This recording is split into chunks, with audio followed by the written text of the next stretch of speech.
আসসালামু আলাইকুম viewers, welcome to my YouTube channel and Facebook page. আজকে আপনাদের সাথে শেয়ার করব দেশি মুরগি ভুনা। তো শুরু করা যাক। প্রথমে একটা কড়াই বসিয়ে কড়াইতে তেল দিয়ে তেল গরম হলে পেঁয়াজ কুচি দিয়ে নাড়াচাড়া করে দিয়ে দিলাম আদা রসুন বাটা 1 চামচ। আদা রসুন বাটা দেওয়ার পরে দিয়ে দিলাম 1 চামচ মরিচের গুঁড়া, 1 চামচ হলুদের গুঁড়া, 1 চামচ জিরা গুঁড়া।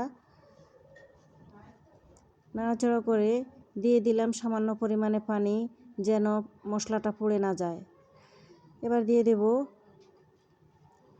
3 টুকরা দারচিনি, 4 পিস এলাচ, 4 পিস লবঙ্গ। নাড়াচাড়া করে দিয়ে দিলাম মাংসগুলা নাড়াচাড়া করে ঢাকনা দিয়ে 10 মিনিট কষিয়ে নেব।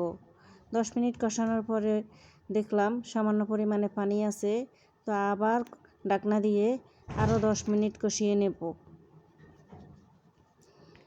10 মিনিট পরে এসে দেখলাম জল শুকিয়ে গেছে। এবার পরিমাণ মতো পানি দিয়ে নাড়াচাড়া করে ঢাকনা দিয়ে আরও 10 মিনিট রান্না করব। 10 মিনিট পর এসে দেখি এখনও জল শুকায় নাই, তো আমি আবার নাড়াচাড়া করে আরও 10 মিনিট রান্না করলাম। এই তো জল শুকিয়ে গেছে, বুনা বুনা হয়ে গেছে। আমার রান্না শেষ। ভালো লাগলে চ্যানেলটা সাবস্ক্রাইব করে লাইক কমেন্ট শেয়ার করে পাশে থাকবেন। এবার পরিবেশনের পালা। আল্লাহ হাফেজ।